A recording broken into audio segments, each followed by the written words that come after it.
반갑습니다. 오늘도 제 이야기를 찾아주신 여러분, 진심으로 환영합니다. 귀로 듣는 이야기, 지금 시작합니다. 이야기를 시작하기에 앞서 구독, 좋아요는 이야기 제작에 큰 힘이 됩니다. 잊지 말고 꼭 눌러주시면 감사하겠습니다.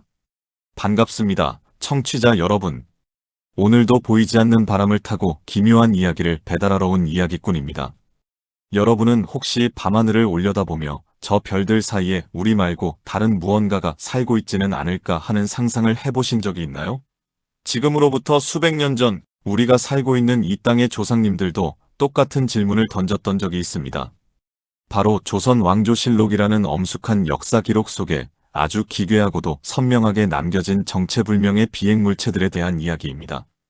이 이야기는 제가 직접 겪은 일이라고 생각하고 들어주셨으면 좋겠습니다.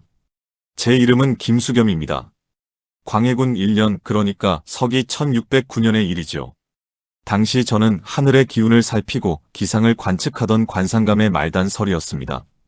남들은 그저 구름이나 보고 별자리나 읽는 편한 직업이라 생각했겠지만 그해 가을에 일어난 사건은 제 인생뿐만 아니라 제가 알고 있던 세상의 상식마저 송두리째 뒤흔들어 놓았습니다. 그날은 유난히 하늘이 높고 푸르렀던 8월 25일이었습니다. 강원도 일대에서 동시다발적으로 말도 안 되는 보고들이 올라오기 시작했지요. 고성, 양양, 강릉, 춘천, 그리고 원주까지. 서로 멀리 떨어진 이 5곳에서 거의 같은 시간에 정체불명의 물체를 보았다는 장계가 조정으로 빗발쳤습니다. 저는 그때 영문도 모른 채 상사들의 부름을 받고 관상감 마당으로 뛰어나갔습니다.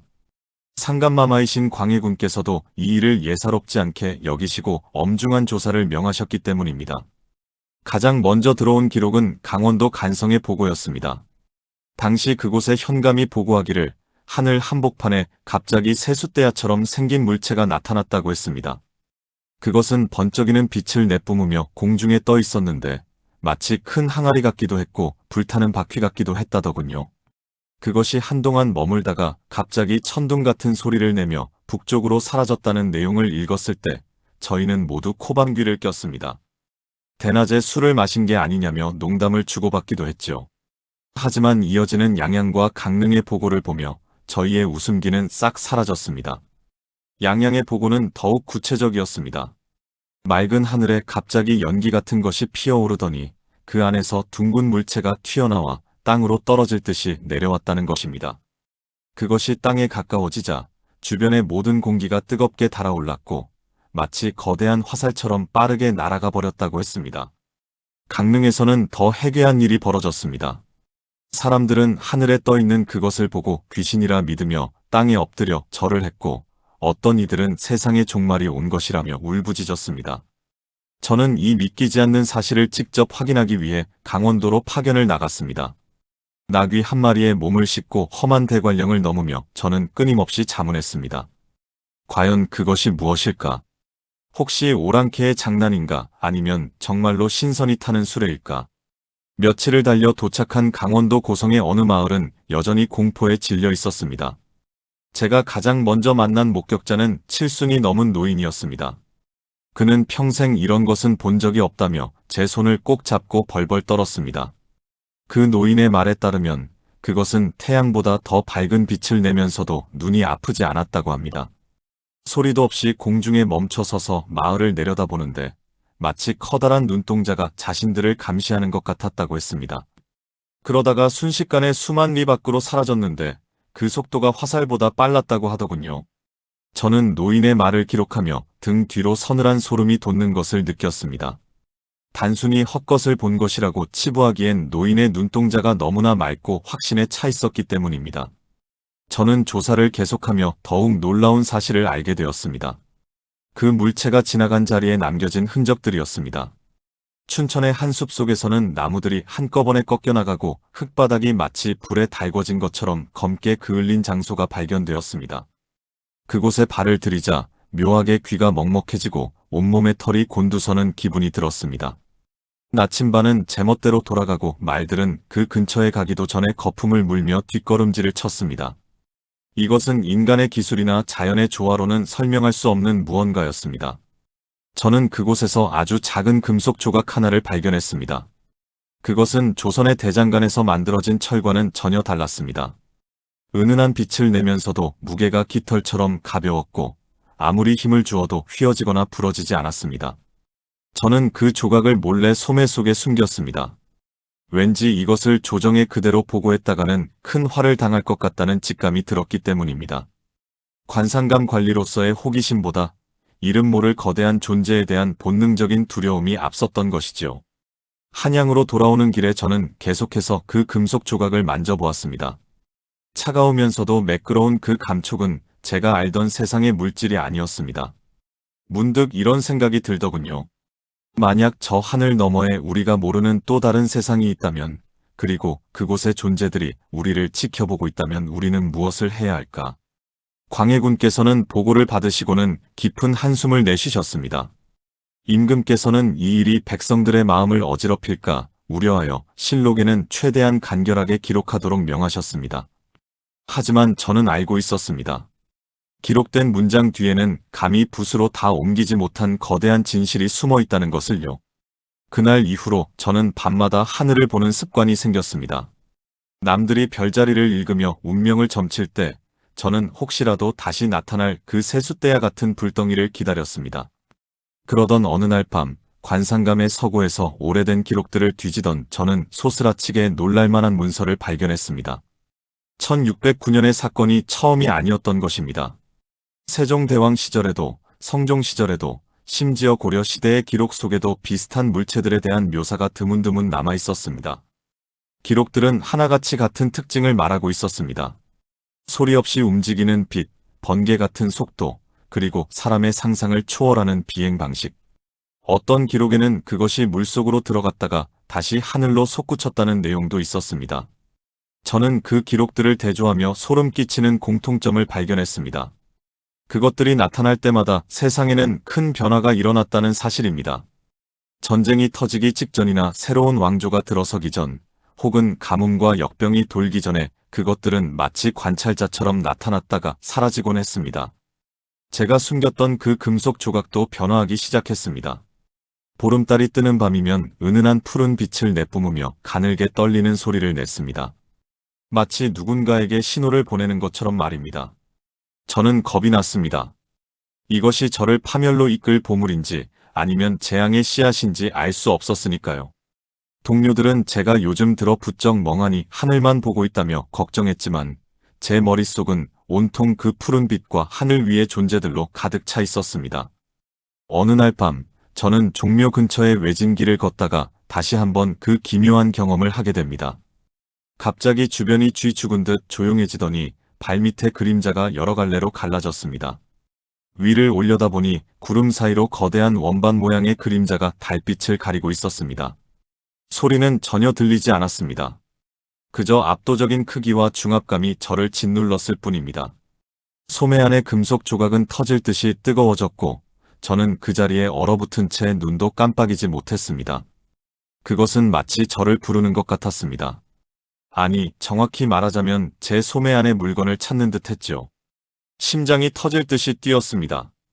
조선의 평범한 관리가 감당하기엔 너무나 거대한 우주의 비밀이 제 눈앞에 펼쳐지고 있었던 것입니다. 빛이 서서히 아래로 내려오기 시작했고 저는 눈을 감았습니다. 이제 끝이구나 싶은 순간 갑자기 머릿속으로 수많은 환상이 스쳐 지나갔습니다. 한 번도 가본 적 없는 먼 땅의 풍경, 그리고 별들 사이를 유영하는 거대한 함선들의 모습이 말입니다. 다시 눈을 떴을 때 하늘은 평소처럼 고요했습니다. 달은 차분하게 떠 있었고 귀뚜라미 소리만 공허하게 들려왔죠. 하지만 제 소매 속의 금속 조각은 흔적도 없이 사라져 있었습니다. 대신 제 손바닥에는 기묘한 문양의 흉터가 남아 있었고 그때부터 저는 다른 사람들은 보지 못하는 것들을 보기 시작했습니다. 공기 중에 흐르는 보이지 않는 힘의 흐름과 아주 가끔 밤하늘을 가로지르는 은밀한 빗줄기들을 말이죠. 이것은 단순히 저의 망상일까요? 아니면 실제로 벌어진 일일까요? 실록에는 그저 강원도 5고을에서 괴이한 물체가 나타났다고 짧게 기록되어 있지만 그날 밤 제가 목격한 것은 그보다 훨씬 거대하고 깊은 이야기였습니다. 광해군께서는 그 뒤로도 자주 저를 불러 하늘의 기운을 물으셨습니다. 저는 차마 제가 본 것을 다 말씀드리지 못하고 그저 별의 운행이 순조롭다고만 답했습니다. 하지만 임금님의 눈동자 속에서도 저는 보았습니다. 당신께서도 무언가를 알고 계시며 저처럼 두려워하고 계신다는 사실을요. 제가 경험한 이 기이한 일들은 조선 전역으로 퍼져나갔고, 제가 만난 수많은 목격자 중에는 단순히 물체만 본 것이 아니라 그 안에서 내린 존재들과 마주쳤다는 사람들도 있었습니다. 그들은 우리와 비슷하게 생겼으나 눈동자가 보석처럼 빛났고 말 대신 마음으로 뜻을 전했다고 하더군요. 저는 그들의 흔적을 찾아 다시 길을 떠나기로 결심했습니다. 관상감의 관직도 내려놓고 보따리 하나만 맨 채 전국을 떠돌며 보이지 않는 방문자들의 발자취를 쫓기 시작한 것이죠.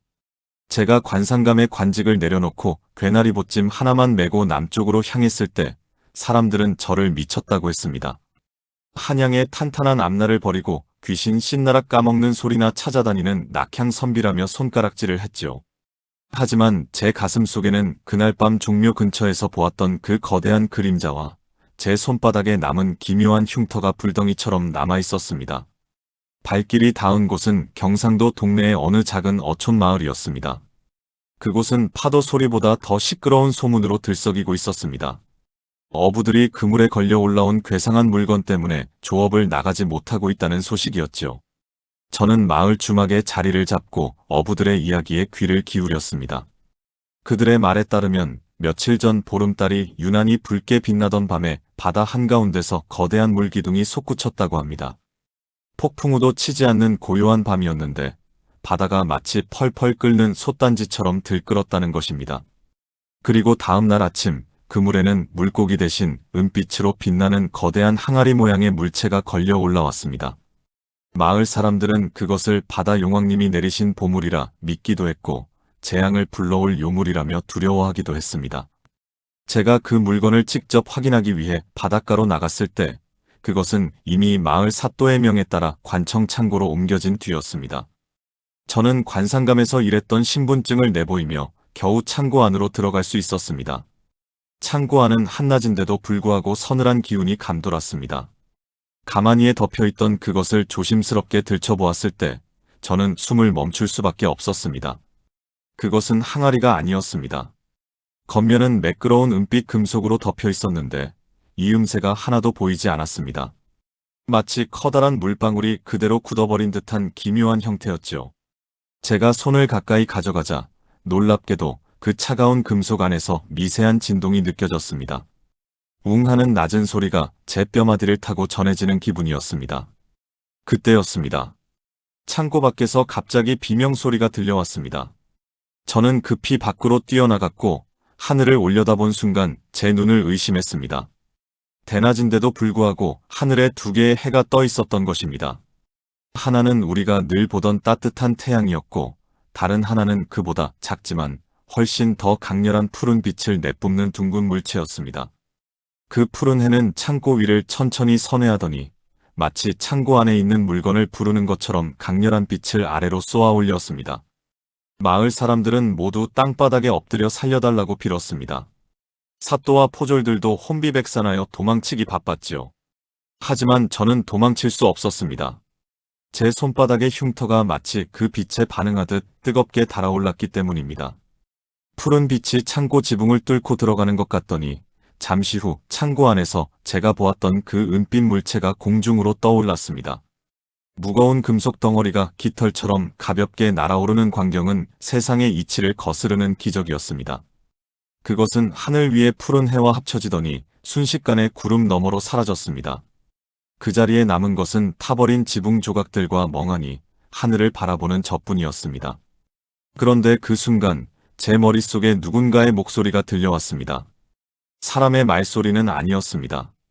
마치 맑은 물방울이 떨어지는 듯한 진동이 머릿속을 울리며 어떤 정보를 전달하는 기분이었습니다. 그들은 자신들을 기록하는 자들이라고 불렀습니다. 이 땅의 역사를 지켜보고 인간들이 알지 못하는 거대한 흐름을 관찰하는 존재들이라는 뜻이었죠. 저는 그날의 경험을 통해 깨달았습니다. 우리가 실록에 기록한 그 정체불명의 물체들은 단순한 구경거리가 아니었다는 것을요. 그들은 아주 오래전부터 이 땅에 머물며 우리와 함께 숨쉬고 있었습니다. 다만 우리가 그들의 존재를 이해할 수 있는 지혜가 부족했을 뿐입니다. 저는 그 목소리가 남긴 단서를 따라 다시 발걸음을 옮겼습니다. 이번에는 내륙의 깊은 산속, 평안도 영변의 묘향산으로 향했습니다. 그곳에는 단군 성조의 전설과 함께 하늘에서 내려온 신령들의 이야기가 깊이 잠들어 있다고 들었기 때문입니다. 묘향산으로 가는 길은 험난했습니다. 하지만 가는 곳마다 제가 만난 노인들은 약속이라도 한 듯 비슷한 이야기를 들려주었습니다. 수십 년 전, 혹은 수백 년 전에도 산봉우리 위에서 불타는 수레가 내려왔다는 이야기, 산속 깊은 동굴에서 기이한 빛을 내뿜는 돌을 발견했다는 이야기들이 끊이지 않았습니다. 특히 묘향산의 한 노승은 저에게 아주 흥미로운 문서를 보여주었습니다. 그것은 공식적인 역사가 아닌 대대로 입에서 입으로 전해 내려온 기괴한 이야기들을 기록한 야담집이었습니다. 그 기록에는 이렇게 적혀 있었습니다. 하늘의 사자들이 내려와 땅의 기운을 살피고 때가 되면 큰 산 아래 잠들어 있는 자신들의 탈것을 타고 다시 별들의 바다로 돌아간다고 말입니다. 저는 그 글귀를 읽으며 전율을 느꼈습니다. 그렇다면 제가 보았던 그 물체들은 단순히 지나가는 나그네가 아니라 이 땅 어딘가에 자신들의 흔적을 깊숙이 심어놓은 존재들이라는 뜻이 아닐까요? 저는 노승의 안내를 받아 묘향산의 가장 깊고 은밀한 계곡으로 향했습니다. 안개가 자욱하게 깔린 그 계곡 끝에는 거대한 바위벽이 앞을 가로막고 있었습니다. 그런데 신기하게도 안개가 걷히자 바위벽에는 인간이 새긴 것이라고는 믿기지 않는 정교한 문양들이 나타났습니다. 제 손바닥의 문양과 똑같은 형태였습니다. 제가 홀린 듯 손을 그 바위에 갖다 대자 육중한 바위문이 소리 없이 열리며 그 뒤로 끝을 알 수 없는 어둠이 펼쳐졌습니다. 그 어둠 속에서 은은하게 흘러나오는 푸른 빛을 보는 순간 저는 이것이 제가 평생을 찾아 헤맨 진실의 입구라는 것을 직감했습니다. 차갑고도 고요한 동굴 안으로 발을 들이자 공기는 지상과는 전혀 다른 농도로 저를 감쌌습니다. 사방의 벽면은 거울처럼 매끄럽게 닦여 있었고 그 표면에는 밤하늘의 은하수가 그대로 옮겨진 듯 반짝이는 빛의 무리들이 일렁이고 있었습니다. 저는 떨리는 마음을 억누르며 더 깊은 곳으로 들어갔습니다. 그곳에서 제가 마주한 것은 조선의 그 어떤 장인도 만들 수 없는 거대하고도 기묘한 기계 장치들이었습니다. 그것들은 살아있는 생물처럼 숨을 쉬듯 주기적으로 빛을 내뿜고 있었습니다. 그리고 동굴의 가장 깊숙한 방, 그곳에는 투명한 얼음 같은 상자 안에 한 사내가 누워 있었습니다. 그런데 놀랍게도 그 사내의 복색은 우리 조선의 선비들과 다를 바가 없었습니다. 하지만 그의 가슴 위에는 제가 보았던 그 금속 조각이 놓여 있었고 그의 주변에는 수천 년의 시간을 견뎌온 듯한 고문서들이 수북이 쌓여 있었습니다. 저는 조심스럽게 그 문서 중 하나를 집어들었습니다.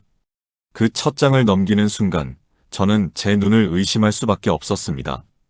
그곳에는 미래의 한양, 아니 우리가 상상도 할 수 없는 먼 훗날의 세상 모습이 그림처럼 그려져 있었기 때문입니다. 그것은 단순한 예언서가 아니었습니다.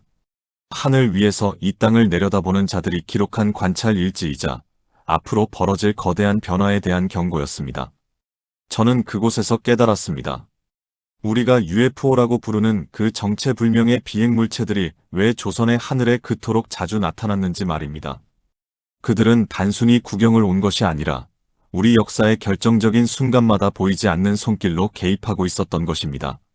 하지만 평범한 설이었던 제가 이 거대한 비밀을 감당할 수 있을까요? 동굴 안의 빛은 점점 더 강해졌고 잠들어 있던 사내의 눈꺼풀이 미세하게 떨리기 시작했습니다. 그의 눈이 떠지는 순간 저는 제가 알던 모든 세상이 뒤바뀔 것임을 직감했습니다. 그는 과연 누구일까요? 그리고 그가 전하고자 하는 메시지는 무엇일까요? 이야기는 이제 막 진정한 진실을 향해 달려가고 있습니다.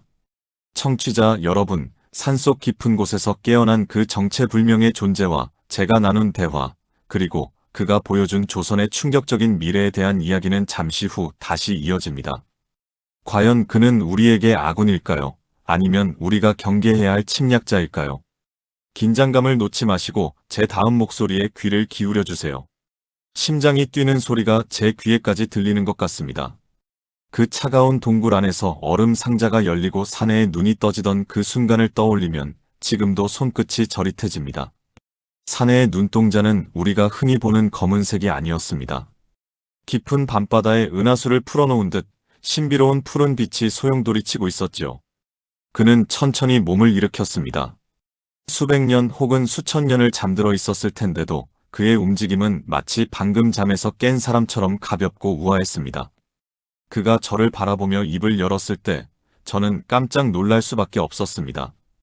그의 입술은 전혀 움직이지 않았는데 제 머릿속에서 아주 맑고 명확한 목소리가 울려 퍼졌기 때문입니다. 그는 저를 보며 이렇게 말했습니다. 기록하는 자여, 드디어 때가 되었구나. 저는 너무 놀라 뒷걸음질을 쳤습니다. 제가 관상감의 설이었다는 것을, 그리고 평생을 이 기이한 흔적들을 찾아 헤맸다는 것을 그는 이미 알고 있는 듯 했습니다. 그는 자신을 별의 파수꾼이라고 불렀습니다. 아주 오래전 그들의 무리가 이 땅에 내려와 조선이라는 나라의 기운을 살피고 백성들의 슬픔과 기쁨을 기록해왔다고 하더군요. 제가 실록에서 보았던 그 세숫대야 같은 불덩이와 항아리 모양의 물체들은 바로 그들이 타고 다니는 수레였던 것입니다. 1609년 강원도 하늘을 뒤흔들었던 그 사건은 사실 이 땅에 닥칠 거대한 시련을 막기 위해 그들이 보낸 신호였다고 그는 설명했습니다. 사내는 제 손을 가만히 잡았습니다. 그러자 제 손바닥의 흉터에서 강한 열기가 뿜어져 나오며 제 눈앞에 믿기지 않는 광경들이 펼쳐졌습니다. 그것은 제가 한 번도 본 적 없는 미래의 조선이었습니다. 거대한 쇠로 만든 새들이 하늘을 가르고 산보다 높은 건물들이 질비하며 밤에도 대낮처럼 밝은 불빛이 가득한 세상이었습니다. 하지만 그 화려함 뒤에는 차가운 철조망으로 갈라진 땅과 같은 말을 쓰면서도 서로에게 총을 겨누는 슬픈 백성들의 모습도 보였습니다. 저는 눈물을 흘리며 물었습니다. 우리의 미래가 정녕 이토록 아프단 말입니까? 사내는 슬픈 미소를 지으며 답했습니다. 시련은 피할 수 없으나 그 시련을 이겨낼 힘 또한 이 땅의 백성들에게 있느니라. 우리는 그저 그 과정을 지켜보며 아주 결정적인 순간에만 작은 도움을 줄 뿐이다. 그가 말한 작은 도움이란 바로 우리가 UFO라고 불렀던 그 목격담들이었습니다. 나라가 위태로울 때마다 나타나 백성들에게 하늘이 지켜보고 있다는 희망을 주거나 혹은 지도자들에게 경각심을 일깨워주는 신호였던 것이죠. 그때 갑자기 동굴 전체가 크게 흔들리기 시작했습니다. 사내의 표정이 급격히 어두워졌습니다. 그는 하늘 위에도 우리를 돕는 자들만 있는 것은 아니라고 경고했습니다. 이 땅의 맑은 기운을 탐내는 어두운 그림자들이 있으며 그들이 지금 이 동굴을 찾아내려 한다는 것이었습니다. 그는 제 품에 작은 옥구슬 하나를 찔러 넣어주며 말했습니다. 이것을 가지고 속히 이곳을 나가거라. 그리고 네가 본 모든 것을 훗날의 사람들에게 전해라. 기록되지 않은 역사는 잊히지만 누군가의 가슴에 남은 이야기는 영원히 살아남는 법이다.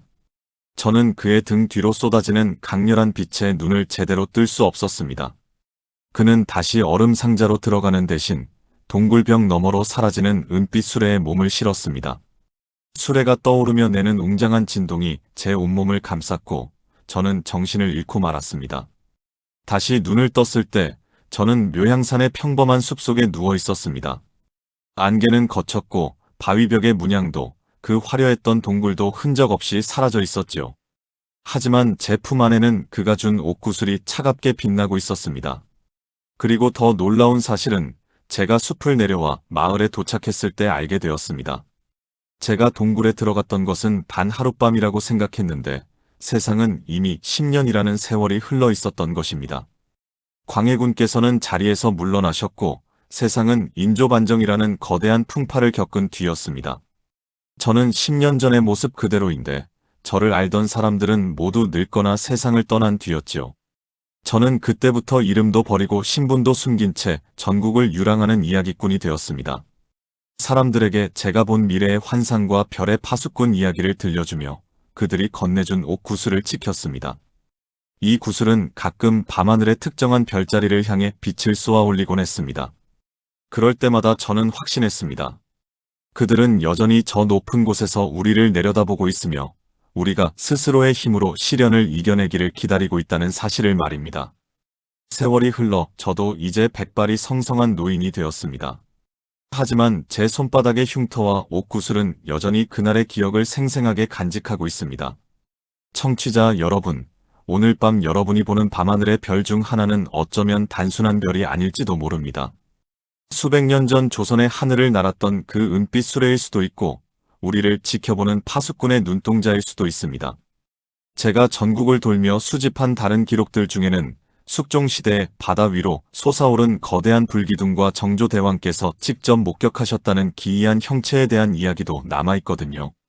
그리고 제가 평생을 지켜온 이옥구슬이 가리키는 마지막 장소가 어디인지 여러분은 상상하실 수 있겠습니까? 그곳은 바로 지금 우리가 살고 있는 이 시대와 아주 밀접한 관련이 있는 곳입니다. 조선 왕조실록의 행간에 숨겨진 진실, 그리고 별에서 온 방문자들이 우리에게 남긴 마지막 숙제는 무엇일까요? 제가 평생을 바쳐 찾아낸 그 마지막 퍼즐 조각에 대한 이야기가 궁금하지 않으신가요? 이야기는 이제 조선의 기록을 넘어 오늘날의 우리에게로 이어집니다. 그들이 왜 아직도 우리 곁을 떠나지 않고 맴돌고 있는지, 그 소름 끼치도록 놀라운 진실을 들려드리겠습니다. 제가 간직해온 옥구슬의 마지막 빛이 향하는 곳으로 여러분을 안내하겠습니다.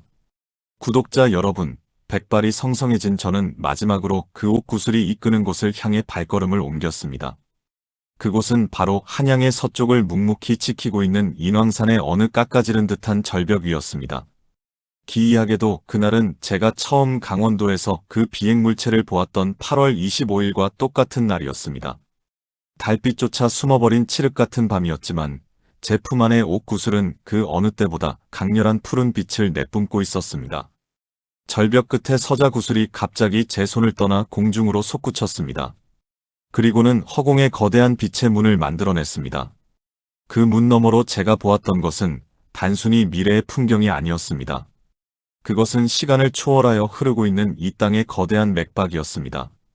저는 그 빛의 문 안에서 수많은 조선의 왕들과 백성들이 밤하늘을 올려다보며 두려워하고 또 기도하는 모습들을 보았습니다. 세종대왕께서 장영실과 함께 간이를 들여다보며 별의 위치를 기록하던 밤에도 임진왜란의 참화 속에서 이름 없는 백성들이 하늘의 구원을 바라던 그 고통스러운 순간에도 그 은빛 수레들은 늘 그곳에 있었습니다. 그들은 우리가 가장 절망할 때 희망의 증거가 되어주었고, 우리가 오만해질 때 경외심을 일깨워주는 거울이었던 것입니다. 빛의 문이 서서히 닫히려 할 때 다시 한번 그 별의 파수꾼의 목소리가 들려왔습니다. 기록하는 자여, 이제 내가 가진 마지막 기록을 넘겨줄 때가 되었다. 이 기록은 종이가 아닌 사람들의 기억 속에 새겨져야 하느니라. 그 순간 제 손바닥의 흉터가 눈부시게 빛나더니 제가 평생 보고 듣고 느꼈던 모든 기억이 옥구슬 속으로 빨려 들어갔습니다. 그리고 그 구슬은 마치 유성처럼 먼 하늘을 향해 날아가 사라졌습니다. 저는 그 자리에 주저앉아 텅 빈 손을 내려다보았습니다. 흉터는 사라졌고 제 몸을 짓누르던 무거운 사명감도 함께 씻겨 내려간 기분이었습니다. 하지만 제 마음속에는 아주 또렷한 확신 하나가 남았습니다. 우리가 살고 있는 이 땅은 결코 버려진 곳이 아니라는 사실입니다. 비록 실록에는 정체불명의 괴이한 물체라고 짧게 기록되었을지언정 그것은 우주가 우리에게 보내는 끊임없는 안부 인사였던 셈이지요. 청취자 여러분, 제 이야기는 여기서 끝이 납니다. 하지만 여러분의 이야기는 지금부터 시작일지도 모릅니다. 제가 보냈던 그 옥구슬은 아마도 이 시대의 어딘가에서 다시 빛을 내고 있을 것입니다. 어쩌면 지금 이 방송을 듣고 계신 여러분 중 누군가가 저 멀리 밤하늘을 가로지르는 기묘한 빗줄기를 발견하게 될지도 모르죠. 그때 두려워하지 마세요. 그들은 아주 오래전부터 우리의 조상들과 함께 해온 우리의 역사를 누구보다 소중히 기록해온 오랜 친구들이니까요. 조선 왕조실록의 빈틈마다 숨겨져 있던 그 찬란하고도 기괴한 이야기들, 여러분은 어떻게 들으셨나요? 세상에는 아직도 우리가 이해하지 못한 신비가 가득합니다. 하지만 그 신비를 두려워하기보다는 우리를 지켜보는 따뜻한 시선이 있다는 사실에 위안을 얻으셨으면 좋겠습니다. 오늘 밤 창문을 열고 잠시 하늘을 올려다보는 건 어떨까요? 혹시 압니까? 수백 년 전 제가 보았던 그 은빛 수레가 여러분을 향해 깜빡이며 인사를 건네고 있을지 말입니다. 기나긴 시간 동안 저의 야담에 귀 기울여 주셔서 진심으로 고맙습니다. 저는 이제 무거운 짐을 내려놓고 평범한 노인으로 돌아가 저 별들을 감상하며 여생을 보내려 합니다. 여러분의 밤도 저 별빛처럼 평안하고 신비롭기를 기원하겠습니다.